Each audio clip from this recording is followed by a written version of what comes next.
सस्ने जय महाराष्ट्र.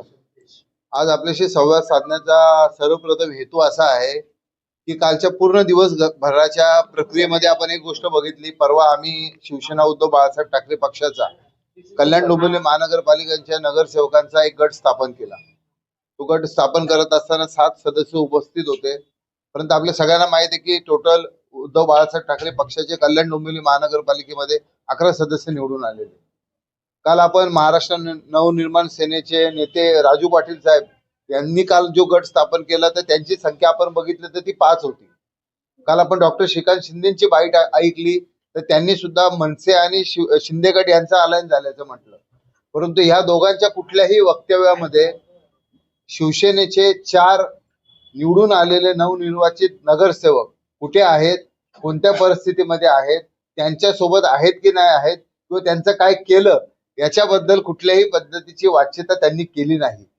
परंतु आपल्या सगळ्या माध्यमातून मला एक आपल्याला नमूद करायचं आहे की हे 4ही सदस्य आमच्या संपर्कात आहेत, आमच्याशी संपर्क साधण्याचा प्रयत्न करत आहेत आणि हे 4ही सदस्य शिंदे गटाच्या आणि मनसेच्या लोकांच्या ताब्यामध्ये आहेत आणि ते वारंवार आम्हाला फोन करून हे सांगत आहेत की आम्हाला डांबून ठेवण्यात आलेलं आहे. आमच्या मनाच्या विरुद्ध त्यांनी आम्हाला तिथे ठेवलेलं आहे. आमची कुठल्याच पद्धतीची इच्छा नाहीये शिंदे गटाबरोबर किंवा मनसे सोबत ते जे काही अलायन्स करतात अशा पद्धतीचं कुठल्या पद्धतीचं अलायन्स करण्याची. त्यामुळे आज आमच्या पुढे हा प्रश्न पडलेला आहे की पुढे काय केलं गेलं पाहिजे. परंतु ज्या पद्धतीने नगरसेवकांनी आमच्याशी संपर्क साधून त्यांनी त्यांची इच्छा व्यक्त केली तर मला असं वाटतं की ज्यांच्या ताब्यामध्ये आमचे नगरसेवक आहेत त्यांनी त्या नगरसेवकांना समोर आणून त्यांची भूमिका देखील स्पष्ट करून देणं गरजेचं आहे. आजच्या दिवस आम्ही वाट बघणार आहोत. आज जर त्यांनी त्यांची भूमिका स्पष्ट केली नाही किंवा आमच्या नगरसेवकांना प्रसार माध्यमांच्या समोर आणलं नाही तर आम्ही additional SP, additional CP, DSP, ACP आणि स्थानिक पोलीस स्टेशनला आमच्या नगरसेवकांच्या मिसिंगची कंप्लेंट दाखल करणार आहोत. बघा, आजच सकाळी मला वाटतं संजय राऊत साहेबांनी स्पष्ट केलं की जेव्हा राज साहेबांच्या कानावरती ही गोष्ट घालण्यात आली तर त्यांनी देखील या सगळ्या प्रकाराला नाराजी व्यक्त केलेली आहे. शेवटीला महाराष्ट्र नवनिर्माण सेना आणि शिवसेना ही एकत्र युतीमध्ये लढलेली आहे. त्याच्यामुळे स्थानिक लेवलला त्यांच्या नेत्यांनी अशा पद्धतीची कोणती कृती केली असेल तर त्यांचा पक्ष त्या पद्धतीने त्या गोष्टी त्यांच्या बघून घेतो. डोंबिवलीमध्ये मनसे विरुद्ध ठाकरे असं कुठंच काही प्रकार झाला नाही.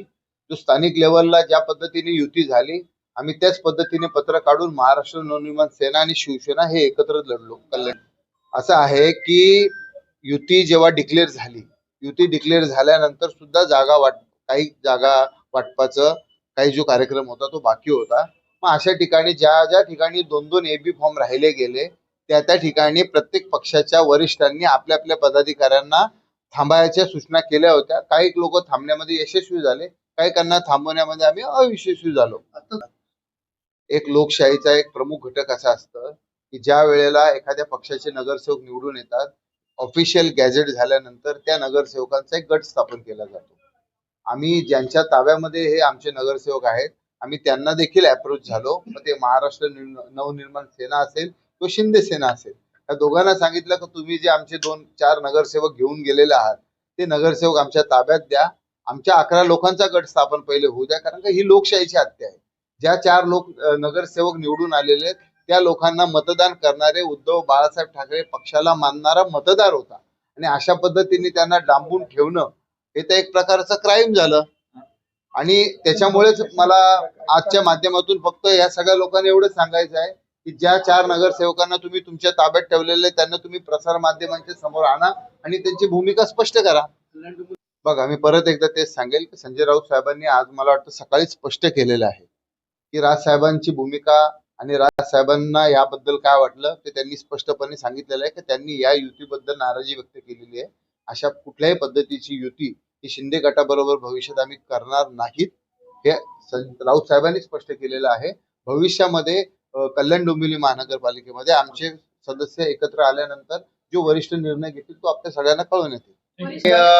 राजू पाटील साहेबांना देखील अप्रोच झालेलं, त्यांनी त्यांना देखील सांगितलेलं आहे की तुम्ही जे 2 नगरसेवक घेऊन गेलेले आहेत ते अगदीच मशाल या चिन्हावरती आणि आमच्या एबी फॉर्म वरती निवडून आलेले सदस्य आहेत. तर त्यांच्याकडे मागणी केलेली आहे की तुम्ही ते आमच्या कल्पामध्ये आम्हाला परत द्या आणि पुढे ज्या पद्धतीने एकत्र निर्णय कसा घेता येईल त्याचा प्रयत्न करूया.